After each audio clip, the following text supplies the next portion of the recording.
Hello, we are going to walk you through a TP cast analysis for this poem, Woman with Flower. So the poem directly relates to themes in the Scarlet Ibis. So you don't have to read the story, the Scarlet Ibis, to understand the themes. So you're going to do the TP cast with me, and then we're going to relate it later to some of the concepts in the Scarlet Ibis. So let's go ahead and start with what TPCast stands for. So the first part of TPCast is title. The only thing we're going to do here is look at the title. Don't look at anything else. Woman with Flower is the title. It says, consider the title and make a prediction about what the poem is about.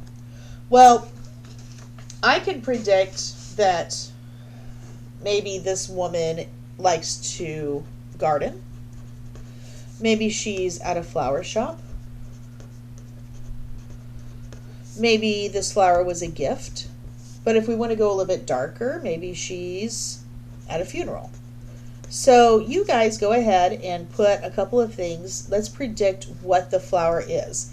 Remember, it says just a prediction. We don't have to go too deep right now because that's what the rest of TP Cast is for.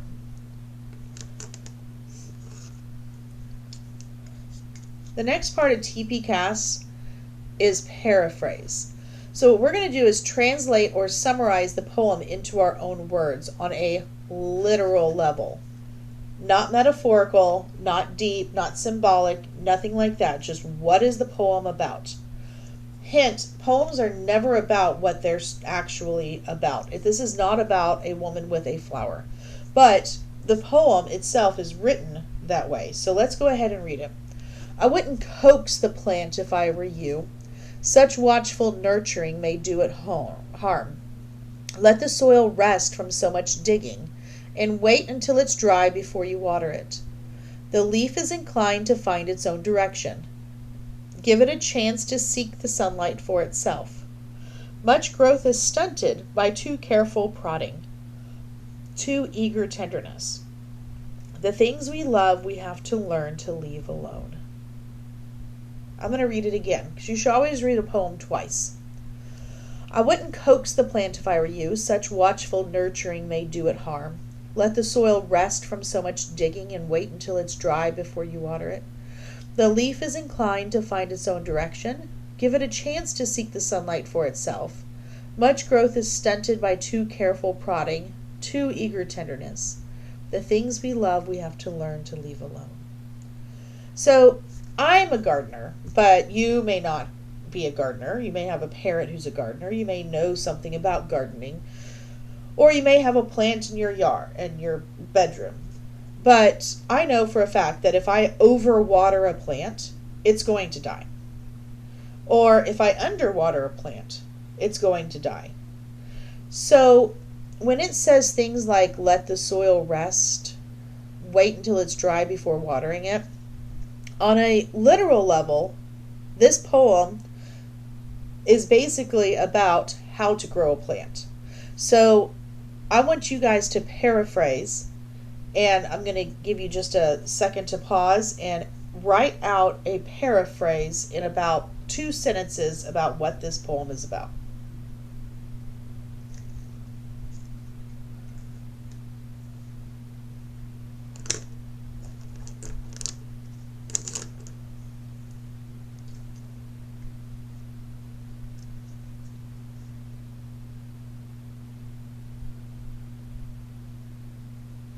Alright, the next thing we're going to do is connotation. So we're going to go a little bit deeper. This is more than just what the poem's about. Remember, our poems are never about what you think they are. There's always a metaphor somewhere.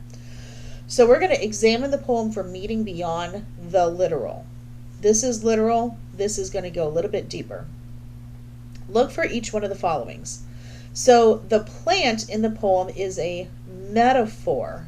So a metaphor is a comparison between two unlike things. So we're actually looking at a plant.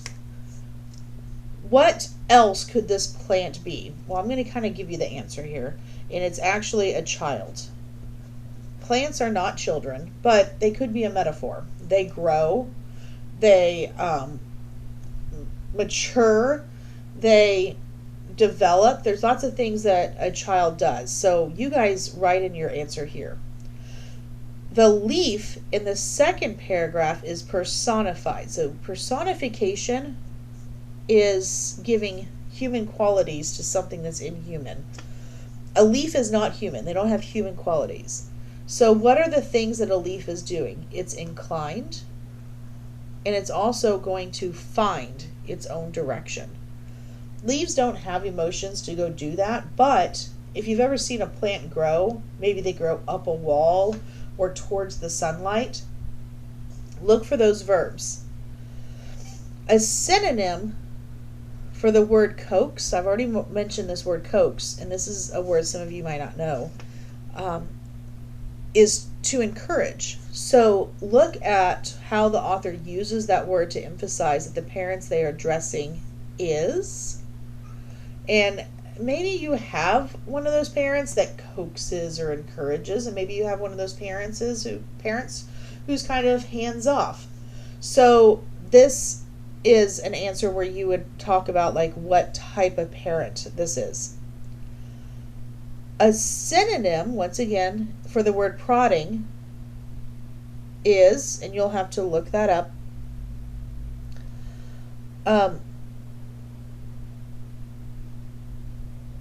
here's the word prodding, there we go. And sometimes I think of prodding like cattle prods, but in this case, think about how parents might prod their children to do something.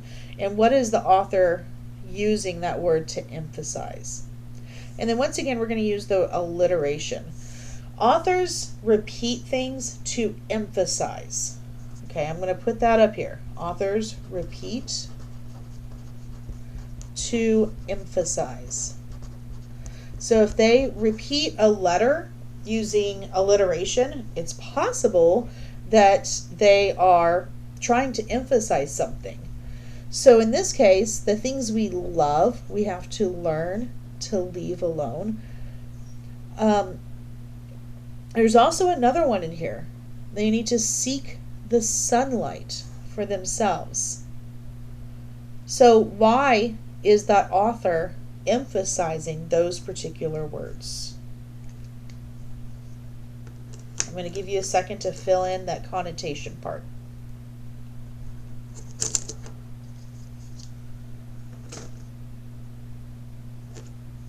Okay, the next thing you're going to do is attitude and tone.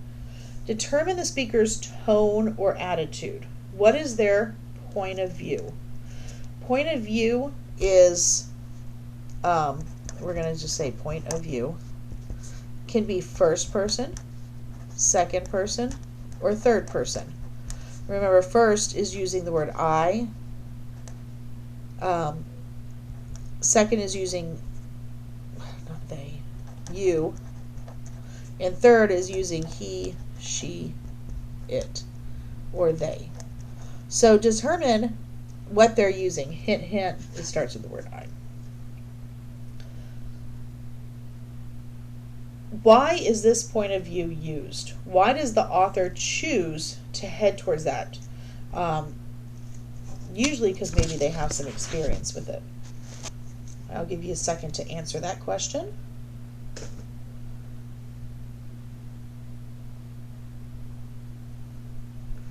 Okay. Now we're going to move on to shifts. Shifts always happen when we can shift points of view, we can shift their attitude, we can usually, for example, compare the second stanza to the second stanza. So we're going to shift. So look at how they're using the word I here, but here they don't use the word I. What are they doing here? Well, how did they change the point of view?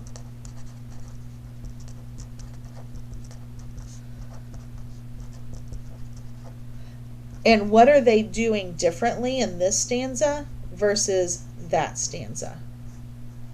I'll give you a second to do that.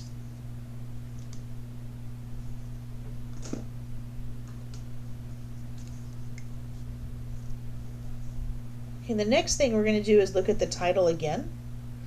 Is this really a woman with flower? No, it's not a woman with flower again. It says re-examine the title. So now let's go back. Flower is a metaphor. So what is the metaphor of the flower? Remember, poems are never what they're about. So they always have some kind of metaphor or something different than what you're actually literally reading. That's why you should read it several times. The last thing is theme. What message is the author trying to convey, and what lesson is being taught? And I'm going to leave this to yourself. So go back and reread it, look at all your annotations, and what is the message of the poem? And you can even start with the sentence stem. The author is trying to teach the reader that, and that's a real basic sentence stem, but you certainly can go a little bit deeper than that.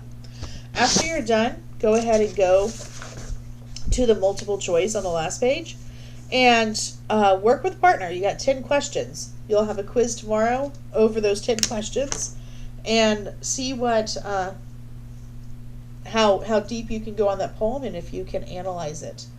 And have a great day.